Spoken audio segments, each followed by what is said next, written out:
युद्ध में इन दिनों ट्रंप के 50 दिन के फॉर्मूले पर जमकर कोहराम मचा हुआ है। हालात यह है कि जहां पुतिन 50 दिन के अंदर यूक्रेन के 50% इलाके पर कब्जा करने की कोशिश में जुटे हैं, तो वहीं घबराए अमेरिका और नेटो अब पुतिन से आर पार की जंग करने के लिए मजबूर होते जा रहे हैं। रिपोर्ट है कि ट्रंप ने यूक्रेन को बचाने के लिए जो 50 दिन वाले फॉर्मूले की धमकी पुतिन को दी थी, वो धमकी अब डोनाल्ड ट्रंप पर उल्टी पड़ गई है। ये रिपोर्ट देखिए।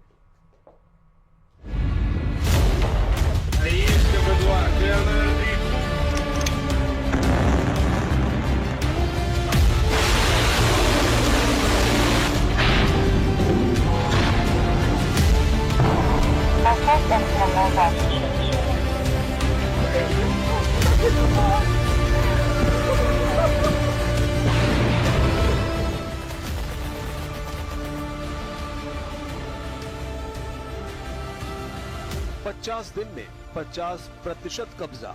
सीक्रेट रिपोर्ट में ट्रंप खलनायक।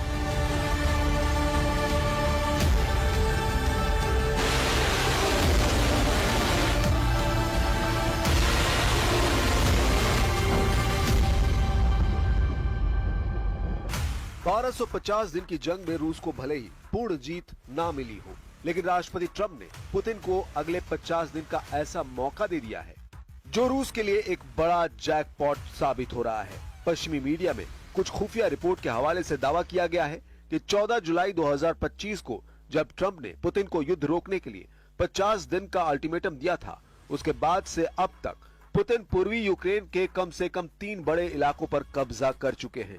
दावा किया जा रहा है कि पूर्वी यूक्रेन और पूरे यूक्रेन पर भीषण हवाई जमीनी हमले करने के बावजूद ट्रंप ने अब तक रूस पर बेहद सख्त प्रतिबंध नहीं लगाए हैं। इधर यूक्रेन के राष्ट्रपति जेलेंस्की एक तरफ अमेरिका और दूसरी तरफ नेटो और पश्चिमी देशों से हथियार मिलने में ही हो रही देरी से बेहद खफा है। दावा किया जा रहा है कि पूर्वी यूक्रेन के पोक्रोवस्क शहर पर रूस का कब्जा हो चुका है। यानी एक तरफ ट्रंप के 50 दिन के अल्टीमेटम का फायदा रूस उठा रहा है, तो वहीं दूसरी तरफ यूक्रेन तेजी से अपने इलाके हारता जा रहा है। सबसे पहले आप ये जान लीजिए कि ट्रंप के 50 दिन के अल्टीमेटम पर अमेरिकी मीडिया में अब रूस के फायदे को लेकर क्या दावे किए जा रहे हैं।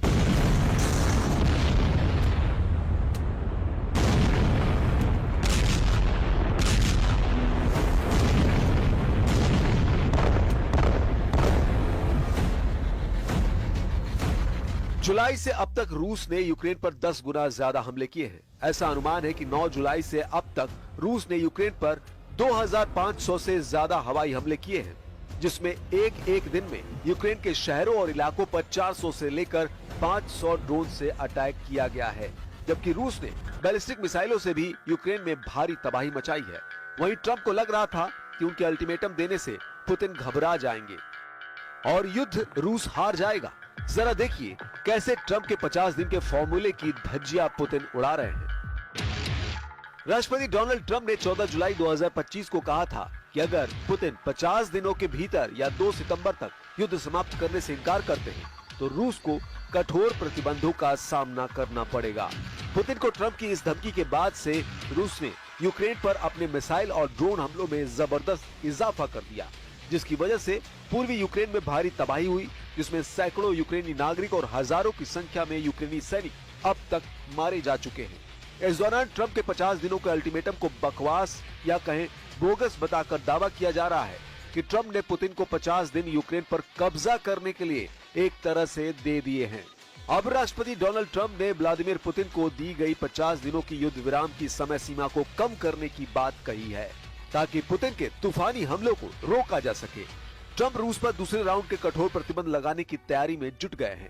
इधर होप फॉर यूक्रेन के सीईओ यूरी बोएचको ने अमेरिकी मीडिया को बताया कि पुतिन समय सीमा से पहले जितना हो सके उतना यूक्रेनी क्षेत्र हासिल करने की कोशिश कर रहे हैं।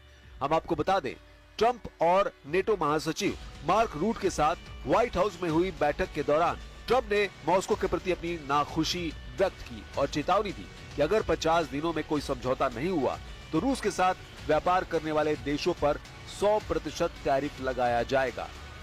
इधर युद्ध अध्ययन संस्थान यानी ISW ने 25 जुलाई को कहा कि रूसी सेना ने शायद यूक्रेन के पोक्रोवस्क के उत्तर पूर्व में नोवो इकोनॉमिचने पर कब्जा कर लिया है ताकि डोनेस्क क्षेत्र में रसद केंद्र को घेरने की कोशिश की जा सके, जिससे उन्हें नीपर की ओर से पश्चिम की ओर बढ़ने में मदद मिल सके। अमेरिकी थिंक टैंक का दावा, रूसी सेनाएं खार्किव क्षेत्र में कुपियांस्क के उत्तर पश्चिम में भी आगे बढ़ी हैं, जिसका उद्देश्य शहर को घेरना और वहां यूक्रेन की आपूर्ति क्षमता को जटिल बनाना है। अमेरिकी थिंक टैंक का यह भी अनुमान है कि रूसी राष्ट्रपति पुतिन अब यूक्रेन के सुमे, खार्किव और नीपर के कुछ हिस्सों पर कब्जा करने पर ध्यान केंद्रित कर रहे हैं, जिन्हें बाद में फर्जी जनमत संग्रह के जरिए रूस का हिस्सा होने का दावा किया जा सकता है।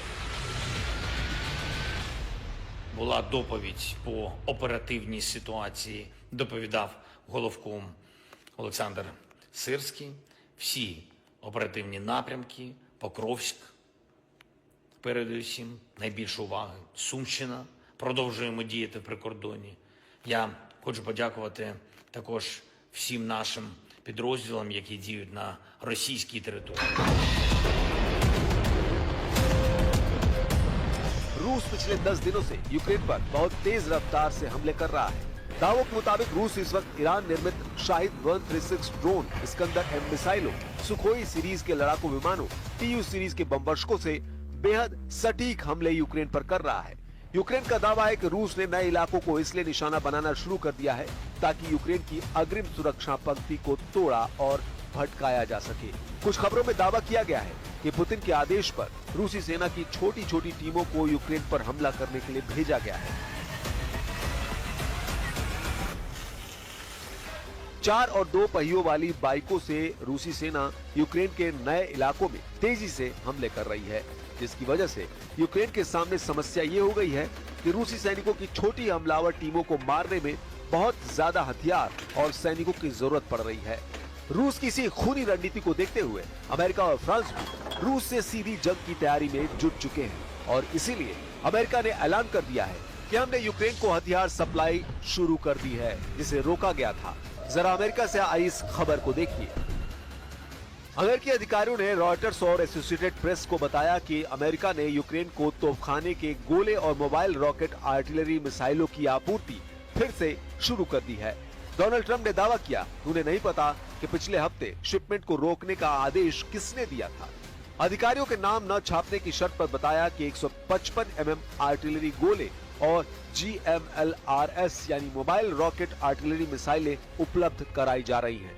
पिछले हफ्ते रोकी गई शिपमेंट में 30 पैट्रियट मिसाइलें, 8500 155 mm आर्टिलरी गोले, 250 से ज्यादा सटीक GMLRS मिसाइलें और 142 हेलफायर हवा से सतह पर मार करने वाली मिसाइलें शामिल थी। हैरानी की बात तो यह है कि अमेरिका के राष्ट्रपति का आदेश नहीं देने पर भी यूक्रेन को हथियार सप्लाई किसने रोकी, इसका सही पता अभी तक नहीं चला है। फिलहाल यूक्रेन को हथियार सप्लाई शुरू हो गई है।